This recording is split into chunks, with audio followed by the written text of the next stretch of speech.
Well, he was a young man when he first moved into town. He brought his wife and children with the hope to settle down.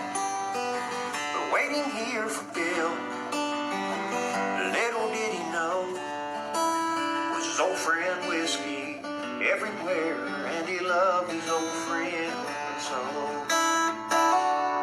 So I think we've got together and we've talked about this week. We're going to go with the Halloween franchise. I can tell you a little quick story about myself. All of us were around before the internet started, and I can remember at your grandmother's house, Daniel, because you guys were the only ones rich enough to have a computer back in those days. But me, you, and Matt were sitting around that computer, and my first ever internet search was Michael Myers. Yes. And I never will forget that. That was cool. I used to go to a website called Dracula's Dungeon, and Yeah. it pulled up a lot of images and whatnot. It took it, golly bum, 5-10 minutes to load the whole page. Something that would do it in like half second now. It took literally about 5 minutes to load it. And it was a lot of images from Castlevania 3. Oh yeah. Yeah, it was Dracula's Dungeon. I went there all the time. Yeah. I never forget the first popped up some dude dressed up like Michael Myers standing behind a tree, and we thought it was the coolest thing ever. Oh yeah. Yeah. I was searching something completely different when the internet came out. I'm sure you were. So we'll start with this. What was the first time you ever seen a Halloween movie? Which one was it, Daniel? You know, me and Matt talked about this several times, and I'm gonna honestly have to say the very first Halloween movie that I watched, I think, was Halloween 2, 1980. Halloween 2? I think so. God, baby. The first time that I remember watching Halloween 1, it was rented sometime in about the mid to the late 80s, I guess, probably 86, 87. But the first one that I distinctly remember watching was Halloween 2. It was on Halloween night.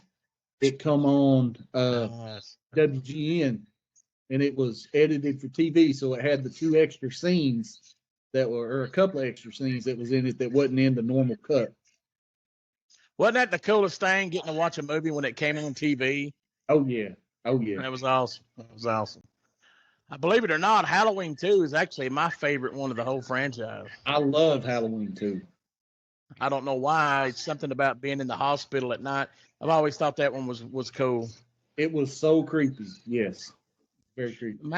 Matt, what do you think actually pulled you to the Halloween movies? What made you like them? What was the first impression you got of them? I think the first one I saw that I remember watching was Halloween 4, because I remember Dad renting it, because Dad, I got into horror because of Dad, because I remember one of the first movies he had rented at the Big B was Big B, yeah. It was Nightmare on Elm Street. You could go into Big B and get a movie and a staph infection at the same time. And a cheeseburger. Yeah. He had rented Halloween 4, and I remember going to the living room watching it with him. But what I remember about Halloween 4 was the opening, how it came on, because it was just probably one of the best openings ever to a Halloween movie that I ever saw. And then the name was for the very first time, the first one. Refresh me on how that one came on. I don't remember now. Halloween 4? Yeah. I can't remember if it was actually shot in Illinois or it probably shot in Salt Lake City, because that's where they did the movie. But the opening scenes, I'm not sure if it was Salt Lake City or not, but it was started out and it had a big widescreen of a farm. Oh, yeah. Down, you saw the farm, and each shot that it showed was different farm equipment, but it also had different Halloween decorations and whatnot. And Yeah. each shot that it showed, the sun kept going lower and lower and lower. Yeah. And Yeah. like any kind of movie shot during the dusk, if you have a dusk scene where the sun's going down, I think that's just creepy anyway. But Matt's right. That was the best opening of any of the Halloween movies in the whole franchise. No doubt. I can agree with that. Which one was it that came on where all you seen was the knife slicing through the pumpkins real fast? That was part 5. Part 5? That was I always part- liked part 5. You know what drawed me to part 5? Is the whole going to the Halloween party out at the farm type thing. That Oh, was that's really why- good. that was probably the best. One of the best scenes in part 5 was the barn scene where he was stalking the 3 teenagers in the barn. Yeah. That was movie, that was probably one of the best, scenes right there in probably Halloween franchise. I mean, just that whole what was it, the Tower Farm? They Yeah. all went to. Yeah. I think that movie's terrible. It's got that scene right there is like, man, if you'd have put Michael Myers from, I don't know, part 6 into that movie where he's talking in the barn, man, that would have been the creepiest, best scene ever made. Because I think part 6 Myers probably looked best than any other Myers in the franchise. Well, did you know that in part 6, George P. Wilbur was Michael Myers, and he was the same guy that played Michael Myers in part 4? Really? George P. Wilbur. Why did they change the mask so dramatically in part 5 as to part 4? I mean, that was the most god awful mask they ever came up with in the whole franchise. All of the fan groups that I'm part of, and everybody that's talked about it, nobody really knows why. Yeah, they dropped the ball on that one. Part 5 mask was one of the worst masks. Part 6 mask, it looked so much different than the part 1 mask. Yeah. Maybe Shatner started asking for residuals or something He may have. on using his likeness. I don't know. Yeah. Well, though, did you know that his likeness was being used? Yes. Yeah, it was his face. I mean, they molded his Oh. face like. So what happened was the costume designer on Halloween 1, they were running on a shoestring budget. It was about $300,000 movie, and the costume designer went to the costume shop, got 2 masks, and he brought them back to John Carpenter and Deborah Hill for approval. And the first mask was a clown mask, just like the kid wore, and it was supposed to be like young Michael Myers, and he's going to use a mask. It's a clown mask.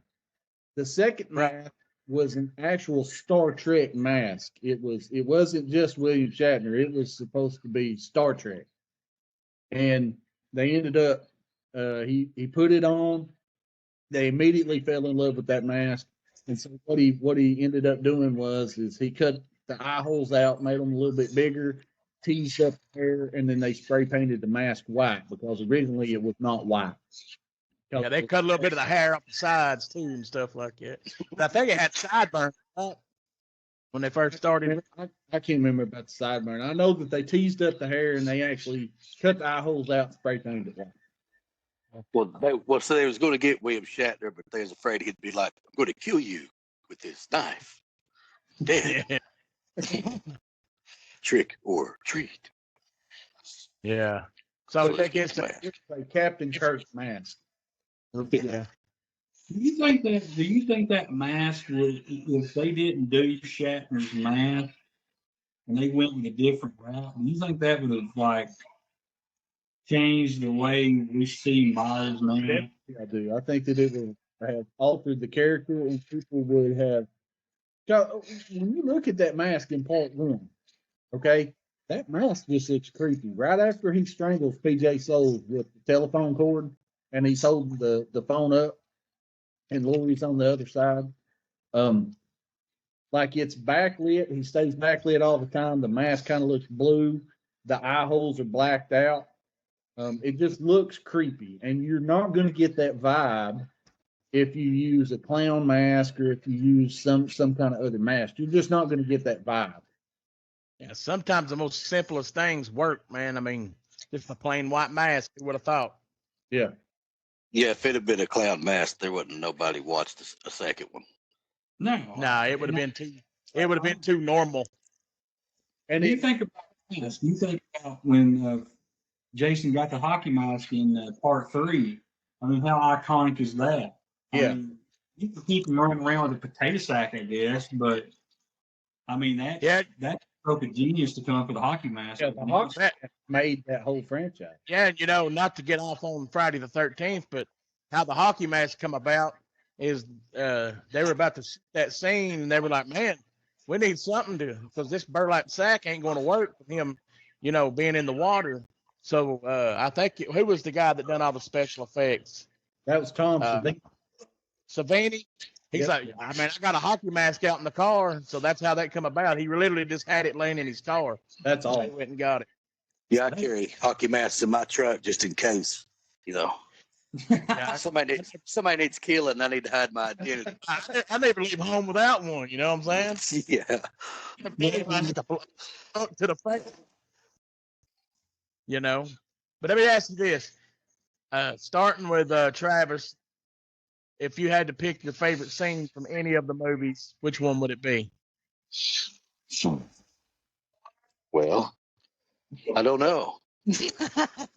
Oh, man, what do you say? Yeah. Go ahead, Travis.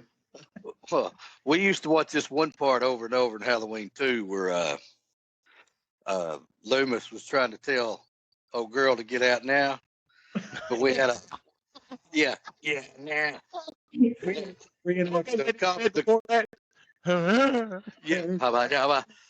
But the copy that Daniel had, it was missing one of those little clear windows, so you could put your finger in it and slow it down and let it go, and it'd go real fast trying to catch up. Oh, So man. it'd be like, so it's my best scene. That was great. We used to do that with when the police Breakfast Club. get Ben Framer and the police got Ben Framer and we'd slow it down, go in slow motion. That was awesome. Oh, when he'd be like sitting up straight, then down, but the next Yeah, frame. Yeah, we did that on the Breakfast Club too, where Yes. dudes was talking about getting hit in the head. Yeah. My favorite scene is, I don't know if it's my favorite, but it's probably the most talked about scene. It's the whole Bucky scene from Halloween 4. I knew somebody was gonna say Bucky. I knew it. I like that scene, man. I mean, it's like the best scene ever. Halloween. It's almost like a Ben Framer's scene where he gets hit by the car.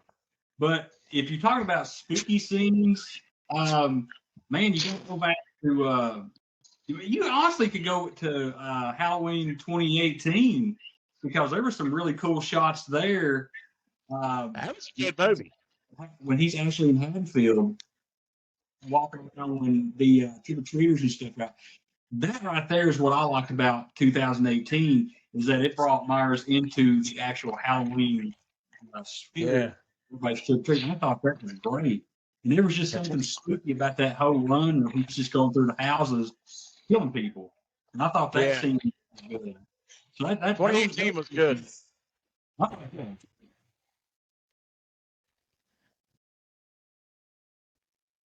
I wish I could walk through people's houses, whether it was Halloween or not, just kill them. Just some people just need killing. Yeah, people frown on that these days for some reason. Only if you get caught. I mean, So I know where this is going. So if that was your favorite part, what was your most hated part, Daniel? Start with you. The hated part. Okay, so it's not necessarily a scene, but okay, in H2O. All right. Oh God, vomit. Say They anymore. disrespected Myers because in H2O it is supposed to follow Halloween 2, and he was burnt to a crisp in Halloween 2. In H2O, there is no burn scar residue whatsoever on Michael Myers. He even had two eyes. It also shows his eyes. Yeah. And that was what made Halloween 1 and 2 so creepy. And Halloween 4, even with the bad mask, you couldn't see his eyes. They were always blacked out. He was always backlit. He stalked a lot. It's what made it creepy. In H2O, they brought him front and center and really made him more human than what he needed to have been, and it wasn't scary. And H2O lost the scare factor. Yeah, I mean, I totally agree. My opinion, Halloween 5 started to lose the scare factor. Just the two dipstick cops with the funny music. Trying to add comedy into it, man. You don't do that. It started to go downhill from there, but H2O, it was horrible. It totally disrespected Myers, and that is the worst, in my opinion, that they could have done with disrespect. It's not my worst in the franchise, but for me, I think my worst scene is probably both Rob Zombie movies. Because those movies are beautiful. There's nothing believable in all of them. I have no comment. I have no comment on either one of those. But I've never even seen the first one, and I won't watch them for reasons we all know. well, Just all right. So when you take the Rob Zombie movies, okay, everything that Rob Zombie does, trying to emulate Texas Chainsaw Massacre, you have to understand that. I think Rob Zombie has said several times that is his favorite scary movie, is the Texas Chainsaw Massacre. Every movie that he does, he tries. Which would explain, yeah. What was that? What was that movie he done? House of a Thousand Corpses, which would explain why that's so close to that. You know, he's got a Netflix show called Fred coming out where he's doing Freddy Krueger now. Oh, really? Still though, Yeah. because I saw that, I didn't think it was real. It's real. Trash now. Okay. Yeah, I'm pretty sure he'll be white trash living in a trailer park, molesting kids, you know. And that's the thing is, in the remake of, not to get off subject, but in the remake of Nightmare on Elm Street, they made Freddy Krueger into a child molester. Freddy Krueger was never supposed to be a child molester. If you look at the 1984 movie, he was a child killer. Yeah. He killed children. He did not molest them. That's one thing that I didn't like about that remake. But back to Halloween, because that's what we're talking about. Corky, give me your worst scene. Worst scene in the Halloween franchise. Yes. Let me think. I would probably have to say probably in H2O, because I literally, like, I hate Halloween Ends. Don't get me wrong. That movie sucks to a point that there's no thing that can suck beyond it. But I kind of hate Halloween H2O even more because it was the whole early 2000s thing. Yeah. And, like, you got to have Creed playing in the background and, you know, Nickelback performing. And that whole vibe of that movie sucked. And then LL Cool J is a guard. But, like, when he pulled up at the end right before did she chop his head off, or what happened to him? Yes, she chopped his head off. And he looks up at her and he's like, man, that is so sucky that his eyes weren't even bloodshot, man. He like had brand new eyes. He looked like a little baby wearing that mask. That mask was god awful too. The mask was horrible. That was the one that had the CGI mask in the one scene. It was Really? Yes, it was a CGI mask. It was a scene where he was stalking Mary at the very beginning of the movie. And he turns around and he's standing there, and it's a CGI mask. It's complete CGI. Really? Well, see, that shows you how much I've not watched that movie because it sucks so bad. You know, rest in peace, Creed. But golly bum. The only cool part about H2, I will say that is the trailer when they're playing the Creed song and it starts talking about Michael Myers. That was kind of cool, but other than that, I think they wrote that whole movie around Jamie Lee Curtis too much. Because I think with Halloween Ends, they put too much. First off, let's be honest. Nobody goes to movies to watch a Halloween movie to see Jamie Lee Curtis. We want to see Michael Myers. And I think that they like wrote too much of that movie around Jamie Lee Curtis because they thought she's the star. But I promise you, to the fans, the star is Michael Myers, not Jamie Lee Curtis. That's right. So, and then you try to make her out to be some bad grandma. That's not the character of Laurie Strode. Laurie Right. Strode is a scared little girl that her brother's trying to kill her. It's not That's this. right. I'm going to crack a shotgun and blow your head off. Well, yeah, but now she gets Social Security. I mean, she's toughened up a little bit. Yeah, but she needs to stay at home and do a fish called Wanda instead of messing with Halloween. You've got two versions you've got two versions of trauma that Jamie Lee Curtis plays. Okay? Two versions of trauma. You've got the H2O version, and that's where she's sitting there and she's telling her boyfriend, she says, 20 years ago on Halloween night, my brother decided to go trick-or-treating, and he tried to kill me, and he tried to kill a lot of my friends. And that trauma, that fear, she was afraid. Right. It was the only thing in H2O. In 2018, when she goes berserk and she's got her house rigged to explode, Yeah. and she's got all these tactical weapons and stuff, that And type she's of fine now.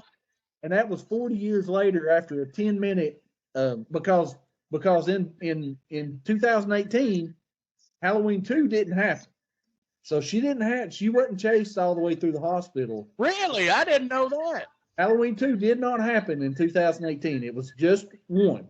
Okay, so that means that all of that bullcrap trauma that she was displaying in Halloween 2018 kills and ends all stemmed from one 10-minute Yeah. encounter with Michael Myers. Total bullcrap. I bought crap.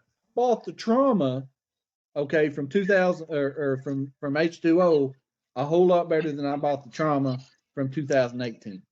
Right. What you got, man? I will say this, and me and Daniel's talked about this ad nauseum. You take Halloween and you can go into so many different timelines. You could take the 1978 and you could take 1981, which is 2, and you can go to 4. And that's a really good trilogy, right? I think it is. Or you can Yeah. go, and you can go Halloween 2. That's a great Look, trilogy. Even part 5 kept the storyline going. I people don't like 5, but I love part 5. I think I don't like it either. I think if you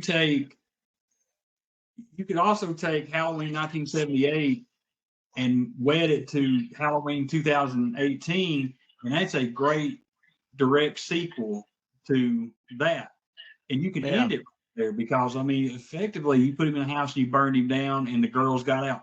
That's a really good way to do it. And I really look at the timelines, but I think the timeline of Halloween 1 and Halloween 2, 4 work really well. I think the timeline of Halloween and then Halloween 2018 work really well. What Daniel and you guys are talking about is when you go from Halloween to 2018 to kills to ends, like Daniel said, there's a lot of different trauma, or there's that 10 minutes worth of trauma that lasts 3 movies. Well, if you cut that down and make it to where it's just 2018, the trauma is more believable, I think. I got you. Yeah. So here's the next question, and I'll start with you on this one, Matt. Everybody think about this. So let's say we know where the Halloween franchise just ended. My opinion, one of the god awfulest movies that's ever been in theaters is Halloween Ends. So let's say they come to you and they say, "Hey, we messed up. I need you to fix it." What do you do? Go for it, Matt. I'll be honest with you. I don't think you can fix it. I think it's beyond repair because anything you do now is just another reboot, and nobody wants to see another reboot or another reimagining or whatever the hell you want to call it. I think what you have to do now is just say, hey, Haddonfield's Curse, and you do just an anthology like what Halloween 3 was going to do with just maybe different stories centered around Haddonfield, and maybe go into the past or something and talk about Myers, or maybe somebody sees Myers, something like that. But you can't really reboot it because what's the point? I don't want to see another Halloween movie. I'm done. What you got, Daniel? First thing I'm doing is showing Michael Myers as a kid at Smith's Grove. I've got a comic, Amen. I got a comic book.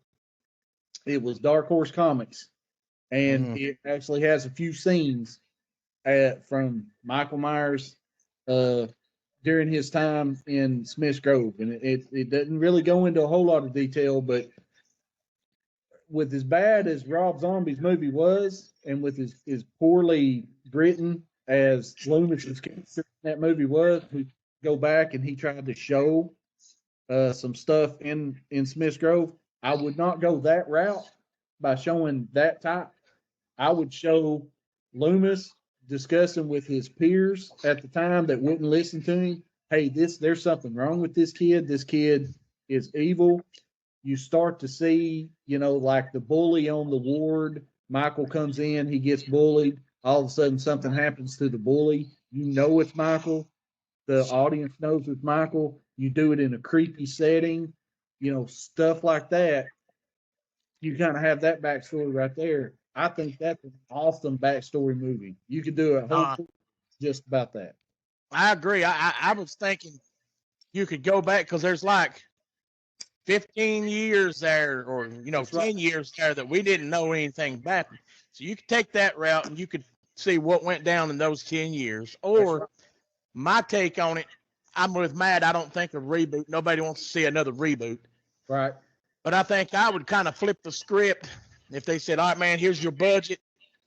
Just please do something different with it. I think I'd go back to a week before we killed Judith Myers. Okay. And I think I would tell the first movie through Michael's eyes, not through Laurie's eyes or anything like that. I want to know what did Michael do that week before leading up to he killed Judith. And then, you get to in his mind and see, all right, what was he thinking? Then he commits this murder. Then they send him off to Smith's Grove. And, you can kind of follow him through some scenes at Smith's Grove, kind of telling you what he went through there. And then to the night he breaks out. What was he thinking the night he broke out? What was he thinking when he put that mask on at the hardware store and stuff like that? I think it'd be a different perspective. It's the only way you could really do is to tell it from Michael's point of view instead of telling it from Laurie's point of view. I like that. That's good. I also like That's a great idea. I think it's a great idea. Fantastic, I think. Because I don't think you can reboot it. How much stuff gets reimagined and rebooted. They typically don't do very well. If you're going to reboot something or reimagine it, there's got to be some sort of, like maybe 50, 60 years in between. Get a couple of generations out of the way. Yeah. Okay, this is what we're going to do. You can't reboot classics. You can't do Back to the Future. You can't do Jaws. Can't do Halloween. Not really. Can't do Friday the 13th. Can't do Nightmare on Elm Street. If it's pop culture, iconic stuff, you can't reboot it because the generation that was there is not going to accept it. And that's the people you're going after. That's the demographics. It's just like these people got mad about the new Teenage Mutant Ninja Turtles. A lot of people our age was really pissed off because they're like, because they're kids and I don't like it because it's this. I'm like, look, you're not the demographic they're going after anymore. They're going after a younger base, much like they are with the Transformers movie that's coming out, where they're trying to get the younger generation in. Well, let me ask you this. So instead of doing a reboot, not necessarily a reboot, but a lot of people, instead of doing a reboot, they do a reimagining. I don't like the reimagining. If they did a reboot just like Halloween 1 and it was shot, what does the audience do? How does the audience respond? I'm not talking about a reimagining. You're talking about like what you do with Psycho. Well, I remember that much about Vince Vaughn movie to even comment on it. I don't know how close it was to the original. I'm saying if they reshot Halloween just like almost scene for scene, just the way that they shot Halloween 1, okay? Okay. They don't reimagine it. They do just a reboot. How do you think that the audience responds? I think they think it sucks. The diehard No. fan think it'll suck. Oh, I the don't- Dodgers? I mean, I don't have no reason to like. If I want to watch that movie, I'm gonna go watch 1978. You know, I agree. I just- but I don't think a I just don't think a reboot or a reimagining or any of that stuff works. I mean, nothing can ever like you can take like he said, Back to the Future. Yeah, you could get together and you could use a what's the Tesla truck called? A Cybertruck.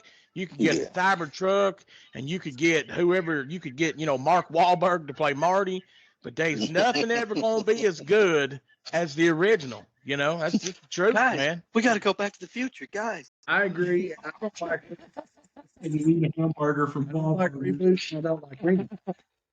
Hi, do what, Daniel? I don't like reboots and I don't like remakes, but I think what really, really starts to tamper with your source material is when they try to reimagine. That's my whole problem. Yeah, Do a reboot. If you're going to do a reboot, do a reboot. Okay. right. Make the same movie and update it. Okay. Don't reimagine. So Yeah, don't add So- crap to it that's there in the original. Let me ask you, how old was Michael Myers in Halloween 2? in Halloween 2, Michael Myers was 20. So it'd be what, 21? He was 21 years old because Halloween and Halloween 1 took place in the same night. And that movie come out in 1978, is that right? 78, yes. Okay. So it's now been 45 years later. Laurie Strode is doing Activia commercials, right? Because Geritol and everything else. You got to keep yourself Let's- regular. Yeah. Well, right, but let's do the Michael Myers thing. Let's age his ass just like they aged her. Put him in a hover round. He can't hold a knife. He's got arthritis. Dude can't remember to take his medicine. He don't take Geritol. He's got to piss 4 times an hour. That's the Michael Myers I want to watch. I want to see him running people down in a hover round. You know what I mean? With a little flag off the back of it like that and win. That's what I want. You know what? If they made that movie, I'd watch it. funny because people would And watch it. let's color the hair on the mask white. And you know Look what? at it's real. And you know what? They did It that. would still be better than Halloween Ends. I agree. Hey, I think that's a good way to end this first show. What do you guys think? Yep. I think it went well. I think it went well. So I guess we'll sign off and we'll say, hey, check us out next time and we'll pick something else cool to talk about, or at least we think it's cool. Until then, Bash, we'll see you later. Bye.